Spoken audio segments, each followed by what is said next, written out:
Do you want to do the lead-in? I don't know what. I've never paid attention to your lead-in.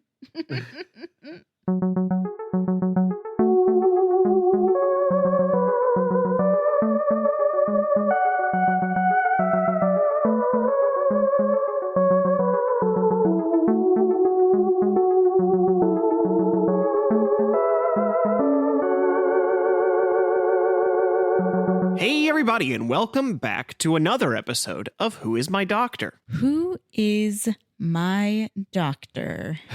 Who is indeed. I am your host, Zach, and I don't know a lot about Doctor Who. And I'm also your host, Cassie, and I... Oh, no! Oh, jeez!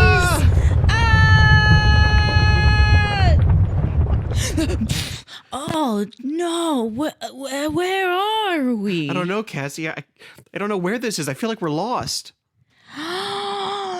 That's right, Zach. We're in the land of the lost. Oh, God. Hooray! Oh, no. My witchcraft worked. And by your witchcraft, you mean our good friend and Patreon sponsor, David Gansel's magic. Yeah, we can actually put his name in this because he gives us lots of money. Yeah, one of our patrons and also one of our good friends. We can call him a dear friend. Yeah, he's a dear friend for sure. One of close friends, David Gansel, pitched the idea after. For context, one of the things that Dave and I have in common is a deep affinity and love for vintage television. That is one of the cornerstones of our friendship, and something that I know I can always rely on him to know and to have my back on. Yeah, if it was on TV Land, you both ate it up. If it's technically considered retro television, we're on it. Yeah, and when you had mentioned Sleestacks in our first episode with the Silurians, Yeah, that had made Dave want to. He had specifically pitched it as a Patreon exclusive, but then you had the idea of switching it to be an April Fool's episode instead. yeah. Which April Fools. LOL, we're not killing Hitler. No, we're killing the dinosaurs like the Ice Age. No, they like them in this show. They name them and everything. All right, so what are we doing today, Cassie? So, for those of you at home, if you would like to watch along with us, it is available on free on Tubi. If you're a big fucking nerd like I am, I have the 3-season series available to me as DVDs. So we are watching them on DVD, but you can also watch them too. Yeah, from great-tv-shows.com, according it's to... officially Universal Studios licensed, okay? I'm just saying what it says here on the screen. Anyways, so because the Sleestack are so very important to me in particular, we're doing something a little bit different. I'm showing Zach the very first episode that ever aired in 1974 called Chaka, because spoiler alert, Chaka Khan's in it. Every woman. This show features every woman. You're so fucking funny, Zach. So we are watching the first episode, Chaka, and then we are going to skip all the way the hell to the end and watch the very last episode that features the Sleestack. Because the very last episode of the series is not as exciting as the last episode that features the Sleestack. So we're going to watch Chaka and then what was the name of that one? The Totem. No, not the Totem. The Ancient Guardian. Sorry, I got that wrong. Same difference. All right. Different words. All right. I will admit I don't know much about Land of the Lost. You know what I know, which I'm just gonna out myself right now, right this second. This is one of my favorite shows. I can't tell you what fucking happens in it. Me and my dad specifically would watch these so much, but because for outside further context, Sid and Marty Krofft are two of my favorite producers of all time. And a lot of that has to do with these like Saturday morning VHS tapes that my dad got from Countrywide. That means nothing to you. Awesome. I'm assuming Countrywide is like a catalog that would sell It was you a VHS catalog tapes? that would specifically send you like very rare collections of like Soul Train, or in my case, it was Sid and Marty Krofft Saturday Mornings. Mhm. So it was a collection of, it would vary. Each one had an episode of HR Puffin Stuff, Lidsville, and the Bugaloos. Each one always had one of those. And then there were other episodes of Electra Woman and Dyna Girl. That was one of my favorites. Not gay, but it's Not just- gay, but extremely bi. They're so hot. Anyways. But those are some of my favorite things that I own. When we were packing to evacuate, those VHS tapes were one of the things I threw in my box before my clothes. I put those bitches in a box first. Land of the Lost is by the same production company, but did not feature as prominently on those particular Saturday morning like tapes.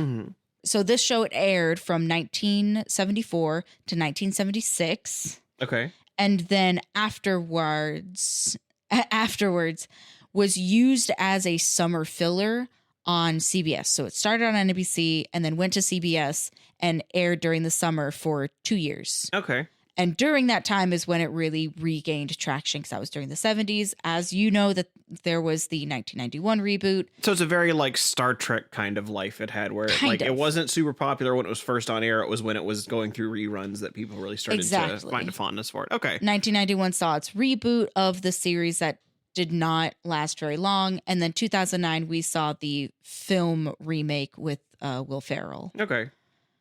Produced by Universal Studios. So it did circle back around to being NBC property again.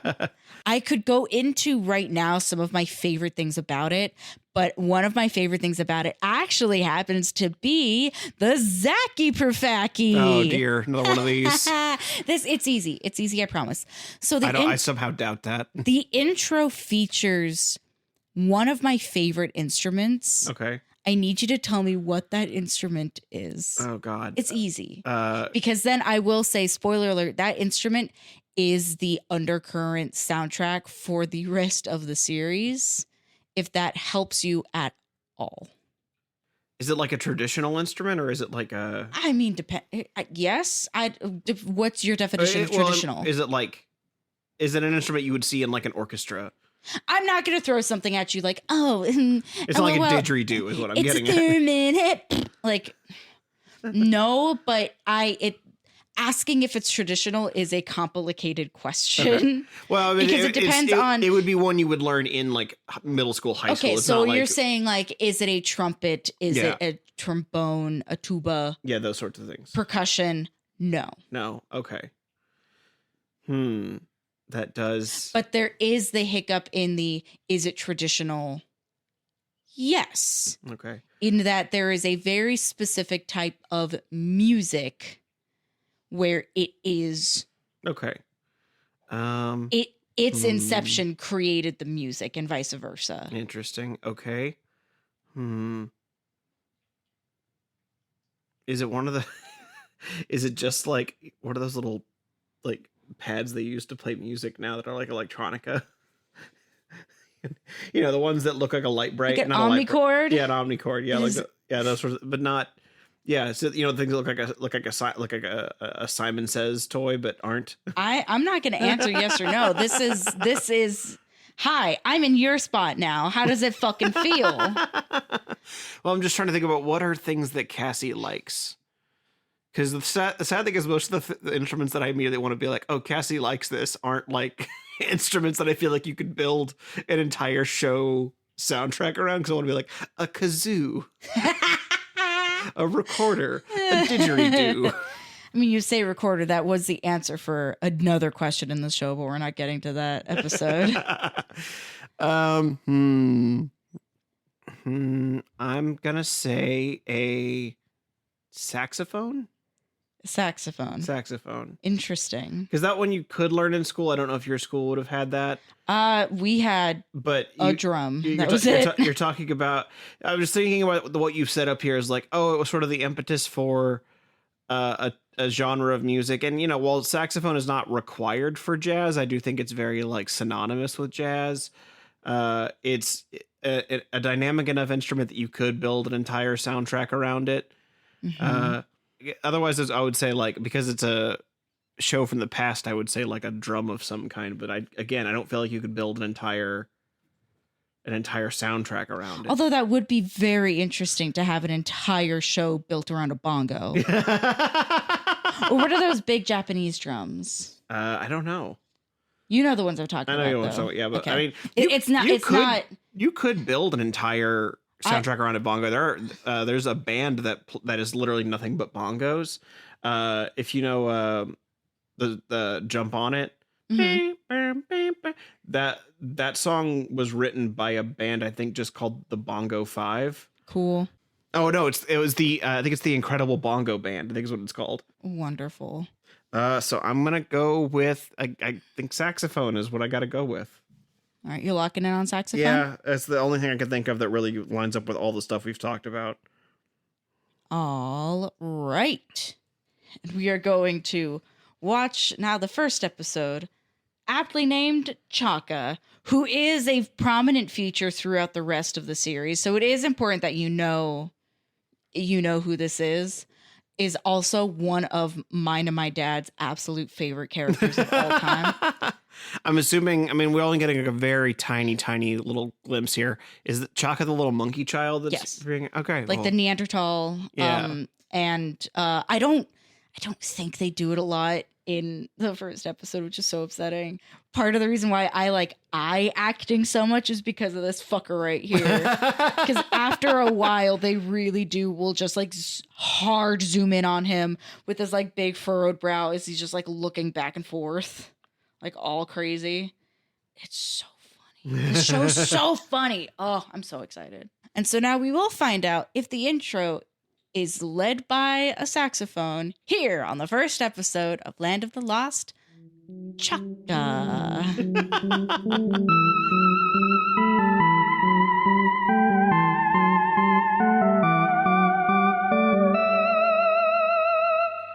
For today's episode of Who Is My Doctor, we have a very special presentation. A team of the world's top scientists have gotten together to genetically engineer an actual dinosaur, biologically accurate to the way they were upon this Earth millions of years ago. None of that Jurassic Park fictional nonsense, only real hard science here. And we here at the podcast have been given special access to let you hear one of these majestic beasts for the first time. Take it away, Sinclair!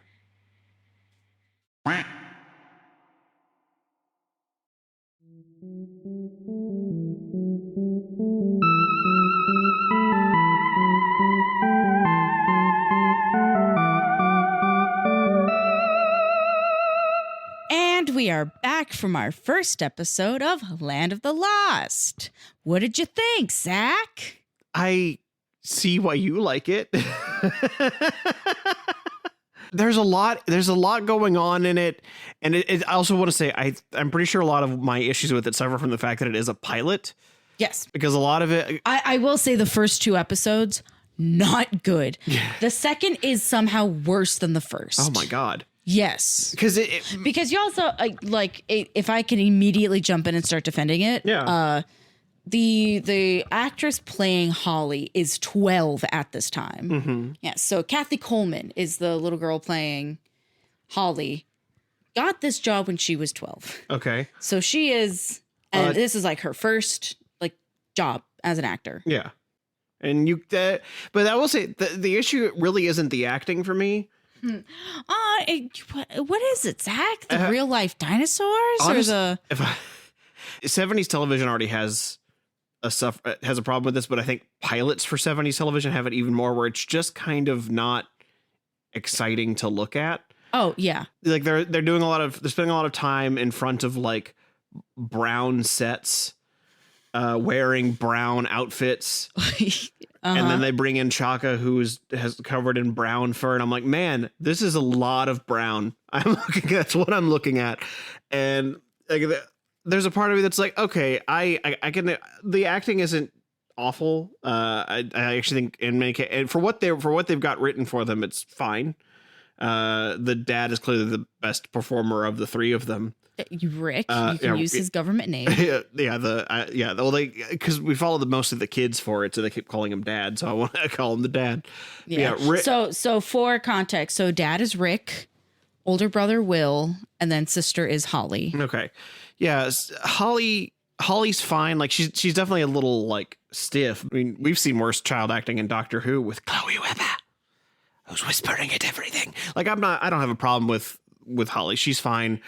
If anything, sometimes their writing's a little weird, like the pacing of it's awkward.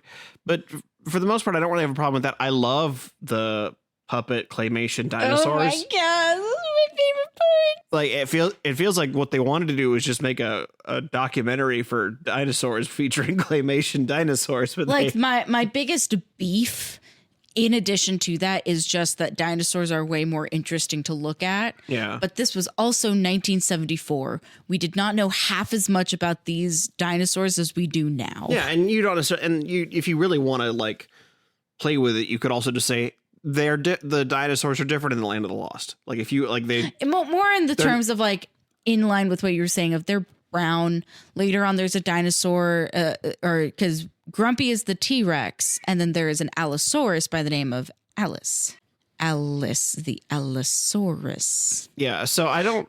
But she's also green, and so and then there's a Triceratops that's also brown.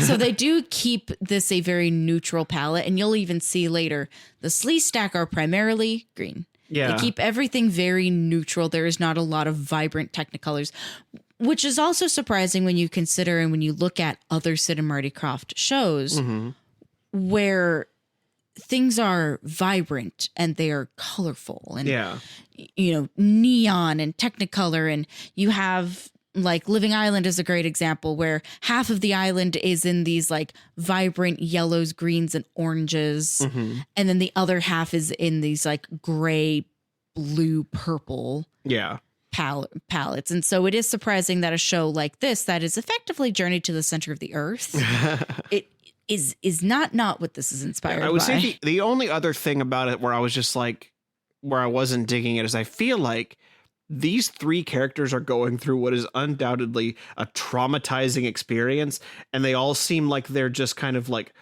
stuck in line at the grocery store. Like they're like, oh man, this is really annoying. And I'm like, what are you talking about? You're about to be eaten alive. Which also, on the counter of that, would this be half as interesting to watch if they were constantly just screaming and yelling at each other because they're stressed out? Well, they don't necessarily like screaming and yelling, but they like the fact that they just seem so blasé about the whole situation that it just feels weird. Again, 1970. Yeah, a novelty of 70s television where that's not what the show's about. I get that. It just feels it's a weird hurdle for me. And also, do bear in mind, this was a show marketed for children. Yeah. I think that is probably where the disconnect is I'm so busy sitting here trying to get over the hurdle of like, if I was in this situation, I would be shitting my pants. You would be giving the dinosaurs silly voices, which is what you were doing here on the couch. Anytime T-Rex walked in there, his name was Grumpy. To be fair, both his claymation model and his little latex puppet are both fucked up. They're both a little doofy. He moved a little bit more like a cat, like we at one point called him out on moving like Bailey. It's this particular movement that they do where the like puppeteer does, because it is the hand puppet where it like turns over its shoulder in a way that's like, I don't think they could make such a tight turn. Yeah. It's interesting. I am curious to see what the show turns into. I'm so excited for you to see what the show turns into. I'm going to have so much explaining to do.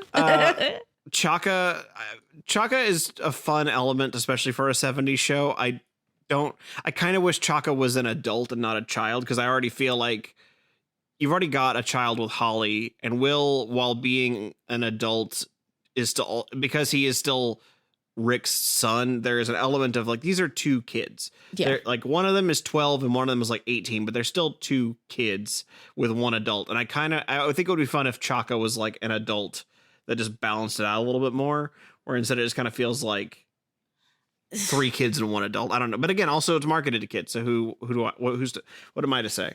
What did you think about the Pakuni language?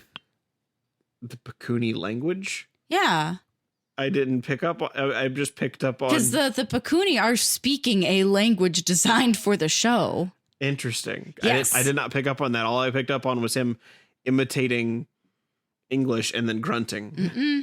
They hired a linguist by the name of Victoria Fromkin, who specifically created the Pakuni language inspired by the sounds of West African speech. Wow. With the intention of creating a world rich enough that then there would be a new fictitious language for children to learn week by week and develop the lore of this world even more, which is also something I forgot about, that they introduced you to the pylons very early on. Yeah. The pylons is something that I don't really think that they touch up on in the next episode that we're going to watch, but they play a very prominent feature in a lot of episodes just as vehicles for things to happen, if that makes sense. I was really interested in seeing this. I was like, oh, that's cool. This is so there's weird things even beyond the weirdness of being in the land of the lost. I'm kind of cool. Like I was excited by that idea. So that was another thing where I'm like, oh, and it's like, it says it feels like nothing. So I imagine when he says it feels like nothing, but then Holly says it feels cold, that it feels like, I imagine it felt like touching the air, like touching a cool breeze. I thought that was kind of an interesting idea. I liked that quite a bit. I had mentioned that I like the claymation dinosaurs and the puppet dinosaurs. I also like the sets that they have the dinosaurs running through. Yes. Because those are way more like, you're not just getting the brown of the trees and the rocks, you're getting the green off of the leaves. And so you've got a much nicer palette that you're looking at.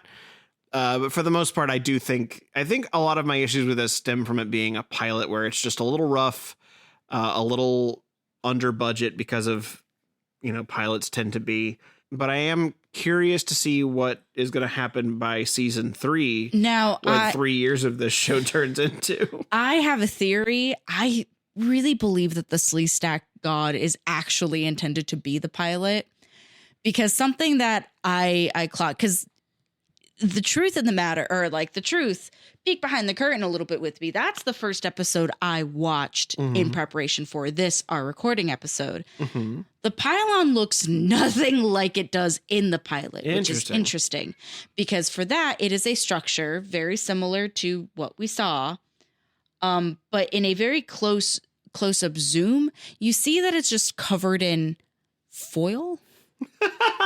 Like Mylar foil, because I'm pulling up a picture for you, because I don't know that we'll get into it entirely, and this is indeed a 3D model, but it still serves a purpose. The pylons you can enter, and I'm so angry because another thing I was going to do in preparation for this episode, since I'm unsure that we're going to get to do another one, I want to put all my cards out on the table. I was going to look for episodes that have some of our favorite lines from Doctor Who in it. Okay.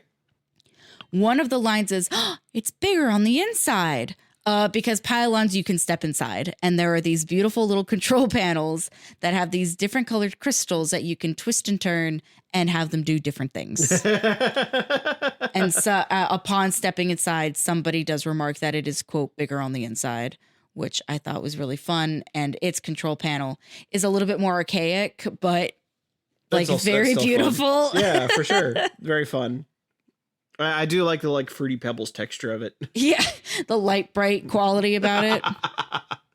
See, yeah, Cassie, and then somebody there was one of those omnicords in this after all. It's just inside the pylon. Yeah, you were incorrect. The word was banjo. So when you said traditional, I was thinking traditional bluegrass. Yeah. Technically. Yeah. I should have guessed banjo because you've been trying to play banjo for a hot minute now. Yeah, I have one. For our audience at home, not you sitting on the couch.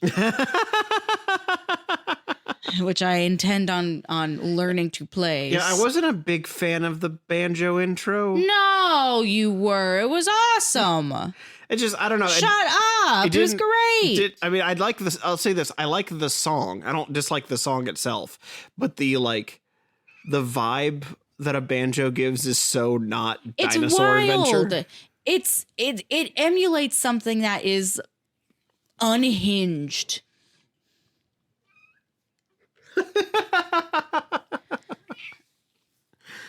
Another thing that I could not shake is that the actor playing Will, his last name is spelled E-U-R-E. Would you spell Ure? Yeah, you're. Air? Wesley Ure. Yeah. I couldn't get over the fact that he looks like a young Zac Efron. A little bit, yeah. And also, I learned a very important, interesting fun fact about him. Would you like to guess what that? This isn't for a point because you were wrong. So you could get. I didn't know if the name would ring any bells for you. So he didn't really do a whole lot of acting after this. He did go on to showrun a very popular PBS children's series. Would you like to guess what that children's series is? Interesting. This isn't one of your questions, but it might be. If you guess this correctly, I will still give you a point. Trying to think of so he would have been, so if he's like 20 now, we're talking over the next 20 years, something with puppets. I did say PBS. Yeah, I've got one like on the tip of my brain, but I can't think of what I want, what it is. Is it Mr. Rogers? Do you think it's Mr. Rogers? Sure. I mean, that's the closest thing I can think of. He didn't showrun Mr. Rogers. Okay. It's one of my personal favorites. Okay. For a very specific reason. Okay. Would you like to guess again? Or no. do you... What would you tell me? He showrun Dragon Tales. Oh, okay. Yeah, because you and I are in that show. Yeah. There's a Zach and there's a Cassie. There is a Zach and a Cassie. Interesting. I would not have guessed that because I was trying to think of something that had like some puppet element. Yeah. Yeah, because everything that PBS ran that was puppet oriented was a Jim Henson production. Interesting. But okay. But yeah, he goes on to do Dragon Tales. So you don't get any points. No points for this episode. Follow-up question. So by the end of the series, which I know that we're not watching the end of the series just because that episode is a little not fun to talk about. So we're doing one that will be fun to talk about. One of the characters is gone. Okay. Would you like to guess who and how they are gone? Of the family or of the family plus Chaka? Of the family. Okay. Of the family. So you have the choice of either Rick, Will, or Holly. One of them is gone. And I'm not asking for the real world reason of why they are gone. In the show, what happens to them? I'm going to say Will goes off into the woods and joins. Can we make those 2 points? I get 1 point if I get the right person and 1 point if I get why they left. Sure. Okay. So I'm gonna say Will is who leaves. And he leaves because he gets out of the land of the lost, but the other two are still stuck. Okay, so one 1 point if it's Will, another point if the person left if the land. Will leaves the land of the lost Yes. and then leaves everybody else behind. Yes. Okay, I'll allow that. Okay. You do the same bone throwing bitch ass answers for me, so I can do the same for you. Which the look on Cassie's face tells me I got both things wrong. So the next episode that we are going to do is what's the word? It's not penultimate because that's the one before the last, but the one before that. The penultimate. The penultimate. The pre-penultimate. So we are going to watch the pre-penultimate episode, season 3, episode 11, Ancient Guardian, where we will find out if Will leaves because he has found a way to get out of the land of the lost in this episode of Who is My Doctor? What a series of words.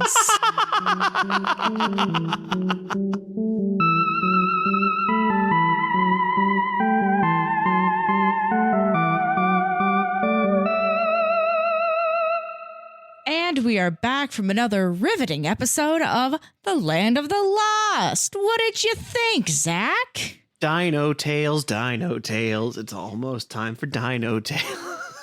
This one didn't have... Oh, I guess I had one dinosaur. Yeah, this one I thought was a really big improvement over the first episode. Oh, really?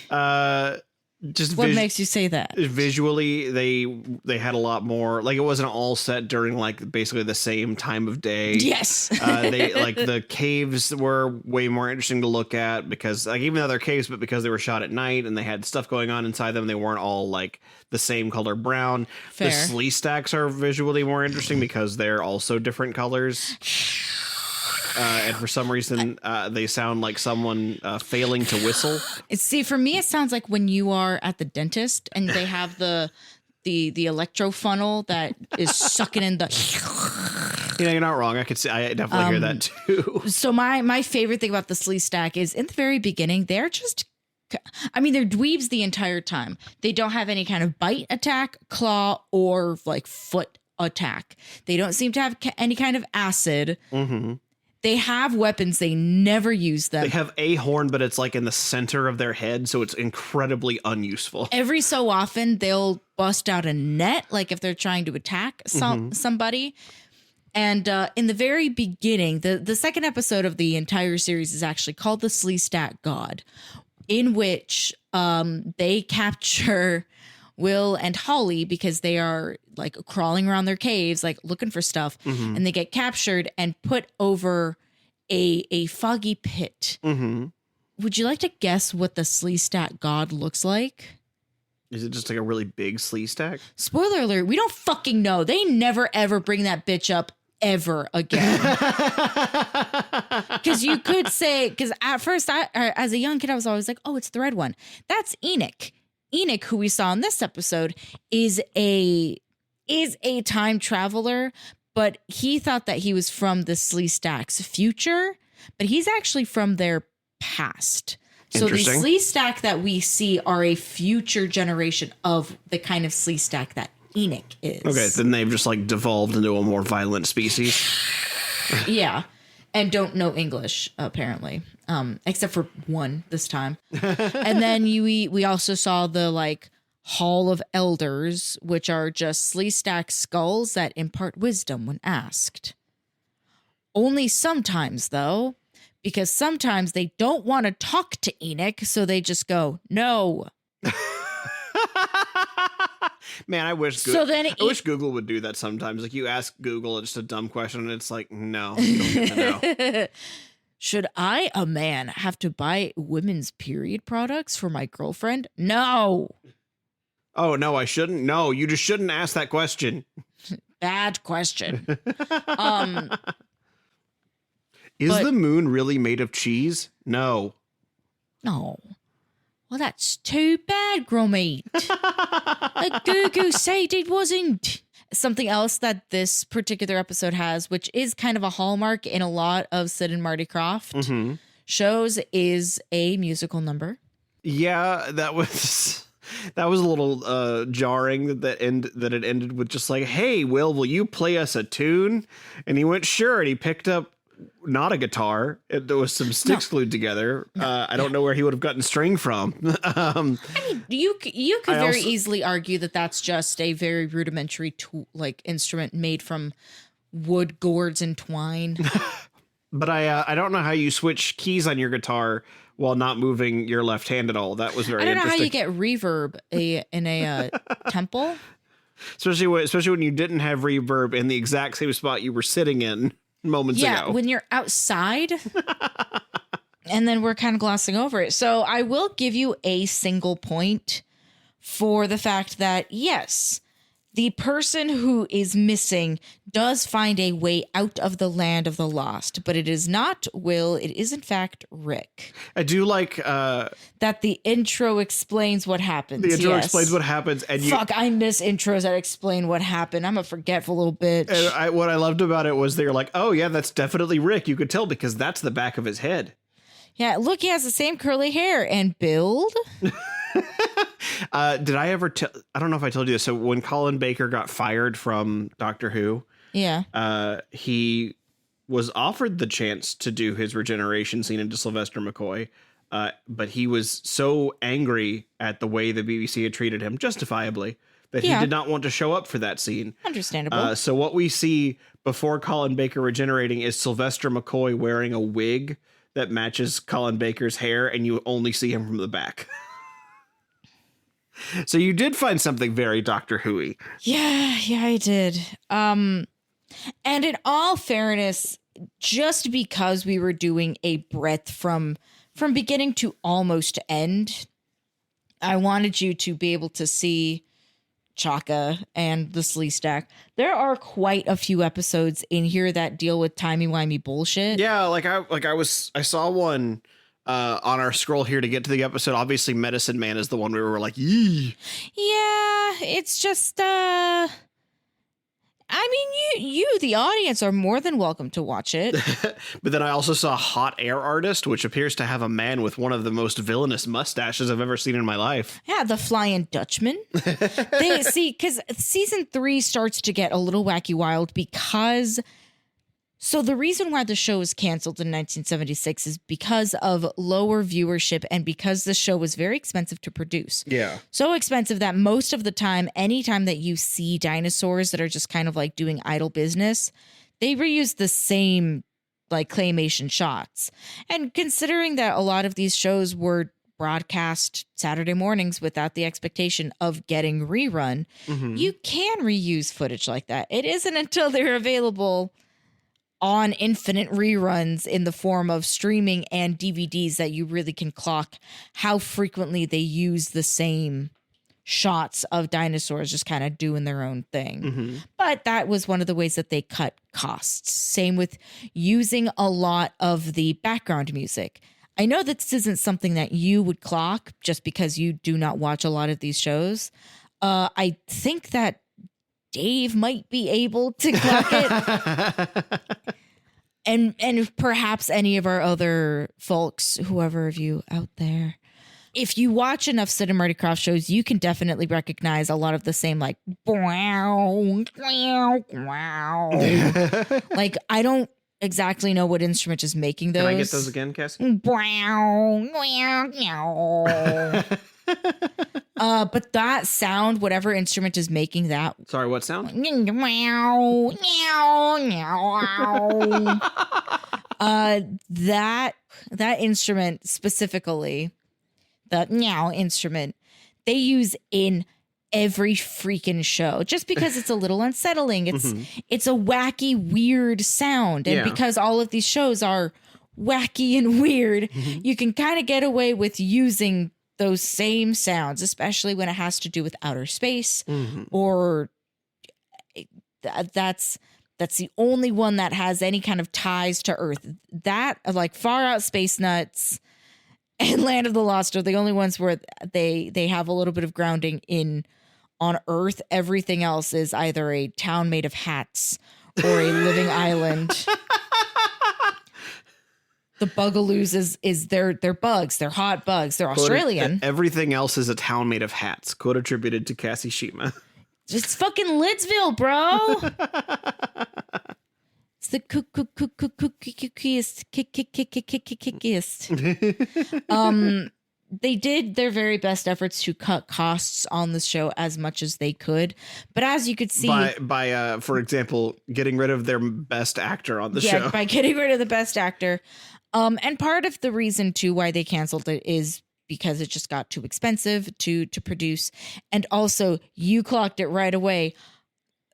Miss Catherine grew quite a bit in 2 years to the point where she is seeing eye to eye. Yeah, she's with her older brother. Yeah, you could tell that there's a big difference between a 12-year-old and a 15-year-old because she shot up a foot taller. Yes.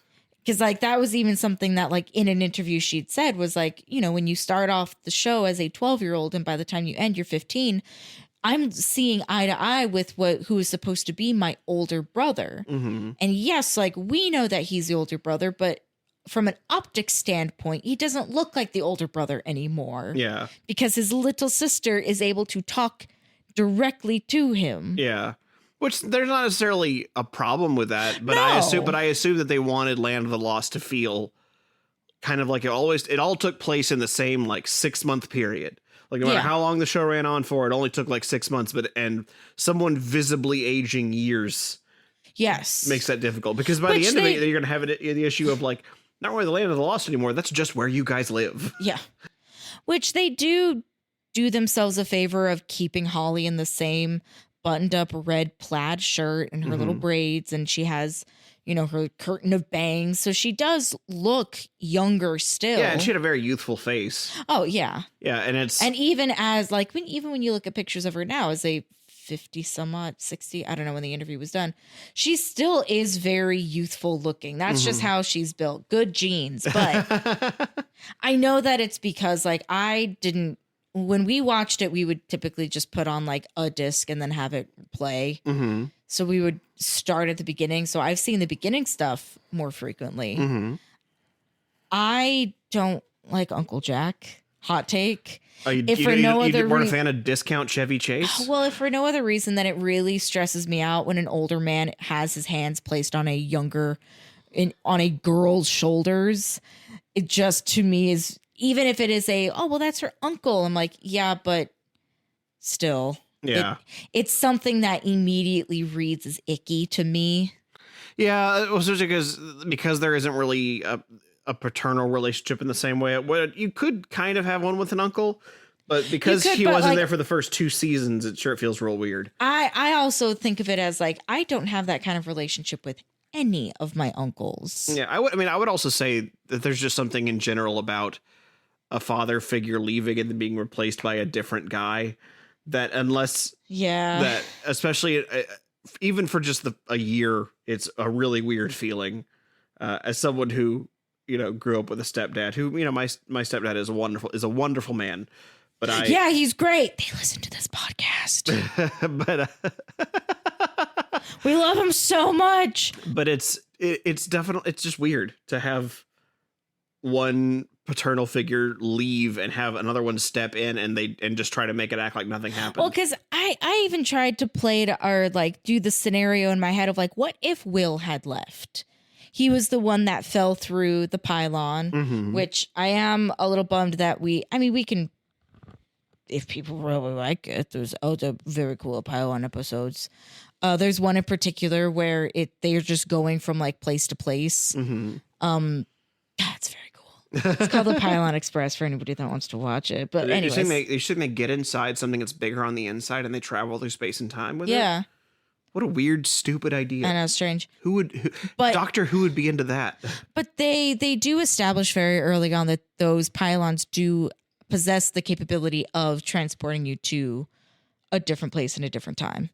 And so it makes perfect sense that eventually somebody would wander through.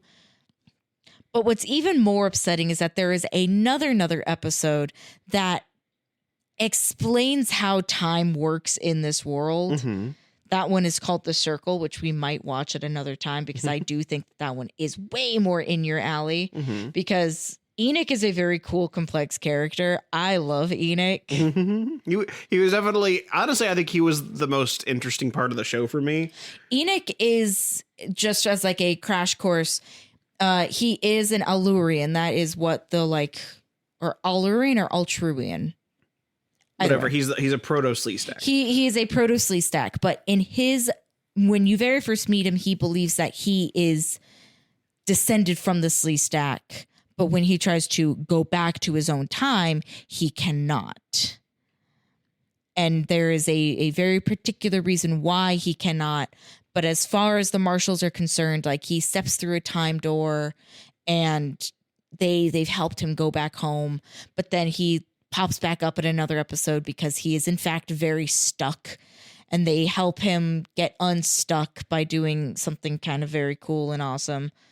And then he is still in the show though, even though he's able to go home. He's like the wizard when all of the Sleestack are being big dorks because they just kind of like lurch around going and they play I love the way they walk. That's so silly. Because I really do. I have like one of the things that this show has like taught me to appreciate is how diverse Doctor Who's aliens are, because you do get ones that, yes, they're still very clearly humanoid in shape and nature because they are men in suits.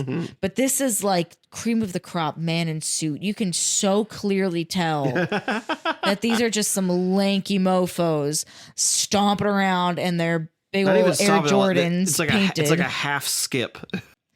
Well, it's because they got them big old feet. They try to like change their body shape, but they're all very skinny because they're wearing these like latex suits that have, and the mask has like collars that go down. So, you know, they're still covered, or like a cowl, excuse me, like they're wearing these cowl masks. And a lot of the like background sleeve stacks, their mouths don't move. They do not speak. And again, they all carry weapons. I've literally never ever seen one use a weapon ever. I did like that little. They're so dumb. I like that little piece of lore that they dropped here, where you had mentioned it too. The skulls of their ancestors speak to impart wisdom, but the wisdom is like cryptic riddles. Yeah. There's a part I was like, I really like that. There's something very like. Is there something very you in particular about that? Yeah, well, because there's almost like a logic to it, where it's like, hey, yeah, this creature can still speak to you from beyond the grave, but the longer it's dead, the weirder it speaks. I would get so annoyed. I'm so bad at riddles. I would absolutely need the one guy that's like, oh, he is saying that the great one has been awakened. Thank you. and then the guy that apparently was awakened was just a man at a. I think his name is Kono. Kono or Kona. Yeah, Kono from a regional theater production of Cats. Oh my God. It's just a bad Chewbacca who's walking around going, ah! And then he runs into the sleeve stacks and is like, eggs are too expensive. I'm taking yours. No, that's the thing, though, is he throws one to the ground. He throws another to the ground. He eats one and then he takes two. Like, why did you break two already, bro? Dominance. You have to exert dominance. They're eggs. That's just the alpha mentality of people like me that come from the high country. Yeah, the hairy man from the high country. Yeah, the hairy man from the high country. Yeah, I feel like I would. That's a like some kind of diss on people from Colorado, right? The mountain men from the high country. So them damn Appalachians. That's across the United States. You know that. Watching this, though, one thing that I think you and I might have to watch together, because I've seen a bit of it, but I've never finished it. But I feel like it might sit in the exact cross section of our two interests, besides me just showing you classic Doctor Who, because that is also, watching this just reminds me how much I do love 70s television. There was a show that came out in the mid 2000s called Farscape. Which is sort of like, I think that was another one of the shows my dad watched, but I did never ever pay attention to. Yeah, because it's a traditional sci-fi show in the vein of like, I shouldn't say a traditional, because it's a traditional sci-fi show, but the premise of it is that a human astronaut went up into space and got hurled to a far away part of the galaxy, where a lot of the aliens are designed by the Jim Henson Company. Oh, I do think it is on a streaming service, because I read that part and went, done. Yes, Space and Henson, shut up. Yeah, so I think I've got the disc somewhere in my collection, so I might have to fish out. That might be that could be a Patreon special. Yeah, that could be a Patreon special. It could also be what we do for April Fool's next year, where we watch. No, I mean, we're gonna watch more of this. What are you talking about? Fair enough. I'll find something else for us to watch. I mean, but yeah, Farscape could be a fun Patreon exclusive. If you're interested, this episode was requested by one of our patrons, but if you would like to request an episode for us to do as well, you can join us on Patreon and send us a direct message. If you're already a patron, feel free to go ahead and do that now. But yeah, this was a fun little stop to see something similar but different. Is this something that you think you would want to watch more of? I wouldn't watch it without you. Yeah, fair. Because what the joy I got out of it was watching you be excited about it. I have no nostalgia for this show, and so for me, it's just, absolutely fair. For me, it's just like, oh, this is a cool little novelty, and so I got a lot of the novelty out of just this chunk we've watched here. So all my joy going forward would just be watching you watch this show. That's fair, because again, this is the catnip I grew up on. I will be an apologist for this, because something else that I always really love, and I don't know if it is something that I am just like child blind to, but I don't feel like they ever in any of these shows, and it could also be that Sid and Marty Krofft are feminists. I need to find if there is actual legitimacy to that statement. But whenever there is a girl character in the shows, very rarely do they ever belittle her or talk down to her. In Holly's case, they will often be like, you need to stay here because you are small. Please stay safe. Yeah. Which absolutely fair. I would also yell at a 12-year-old child to stay put and don't meander in the fucking forest. Yeah, they kind of do it with Chaka too. It's not just Holly. Yeah, because they're I mean, like, Chaka's like, you grew up there. Like, don't yell at Chaka. Chaka know what he doing. Chaka will stay home and cook for us. Yeah. Chaka, he will make the trad roots, wife. roots, and more roots. But like even in HR Puff and stuff and Lidsville, like they use Billie Hayes as their like golden girl because she is a phenomenal actor and she's Hi, Billie Hayes here. Is her name Billie Hayes? Now you're making me doubt it. I'm like almost positive because I was going to say Billie Eilish and I'm like, that is super not correct. Yeah, Cassie, her name is Billie Hayes. Fuck you. So when you're watching the show, is she the bad guy? No. Well, I guess in HR Puff and stuff, she is the witch. And they only ever refer to her as ugly because she specifically has makeup to make her look like a vintage Halloween witch decoration. A Wizard of Oz witch. Yeah, but she is very like self-proud. She's confident. She thinks she's the most beautiful thing. And then she looks in the mirror and it cracks. Oh. And like, you know, but that doesn't ever stop her. She doesn't have her like bad days because she's like, people called me ugly. Like, nah, she has her bad days because she literally can't get the thing she wants. I have bad days too because I don't get the thing I want. Because no one will ever call you ugly because you're adorable. Oh, thank you. You're beautiful. Thanks. That's really meaningful to hear. And I could yap on and on forever about how much I like these types of shows, but I could definitely see these becoming really meaningful if you watch them when you were younger, just because they're very specific. They're not like. Well, because the other thing that I really like is that a lot of it is practical, especially because of when it's made. You have the claymation dinosaurs, you have puppets, you have sets that you know they're in a soundstage, but they do a very clever thing where they'll just kind of move plants around. So you're like, the jungle is so deep. Even though, like, the only time that I ever get really angry with this show is because, like, at some specific points, they are going through a cave system, and it is the exact same cave, but at different angles. Like the same cave wall. And it's just this like black, sparkly looking asphalt. And some of them have crystals in them, and they use the crystals later on. They did too good of a job of making the wall look distinct, so you know when they just like are shooting it from another angle. Well, because like it's also very much, it reminds me of when you're in a queue at Knott's Berry Farm. Specifically, like I don't think it's one that you would have been through recently, but like the Jaguar queue, where like you're in it and you're like, I'm in a Mayan temple, and then you look up and you go, that is an industrial lighting system. Like it's very that where it's like almost authentic and almost very good. But then there's one little thing where there's like a line that's just a little too crisp, or you can very clearly see the delineation from wall to dirt.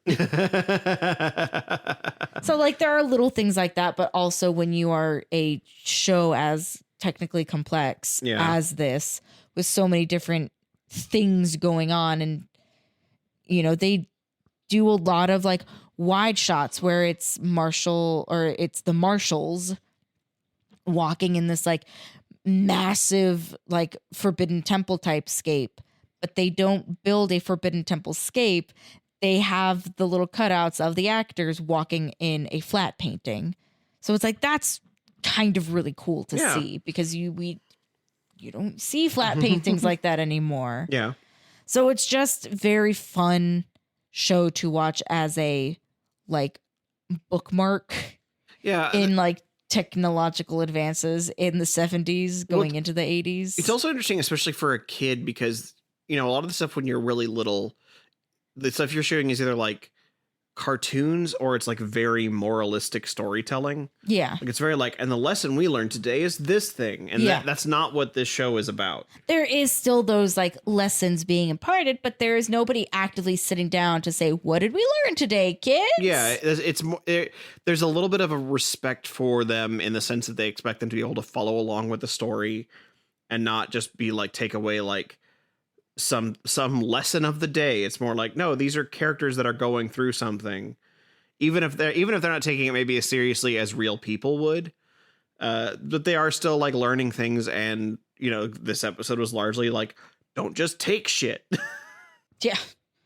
And the other thing too, and it's something that I did not even think of until recently, because we were watching a Corridor Crew video about the creators of Wallace and Gromit. And something that I didn't even realize until watching these again, being a kid that little, seeing something that is very tactile makes you and your brain go, I could make something like that, which is exactly what the creator of Wallace and Gromit did. He went, I could do that. I could make clay figures. I got hands. I got Play-Doh.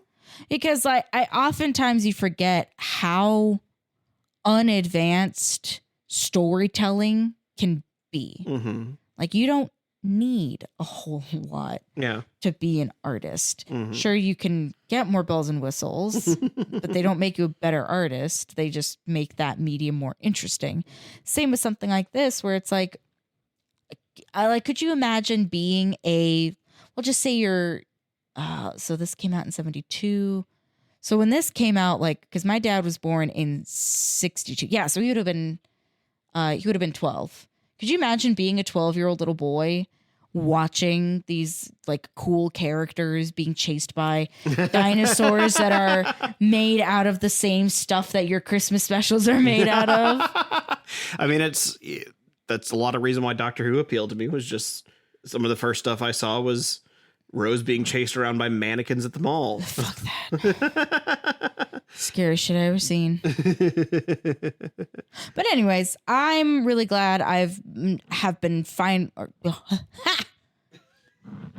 am very glad that I have finally been able to get you to sit down on the couch with me and watch one of my favorite TV shows. Yeah, it was a good time. I'm glad we got a chance to do this. Yeah. And now we can move on. And we can finally kill Hitler on the next episode of Who is My Doctor? Who is your doctor? Who is indeed. I like being the host.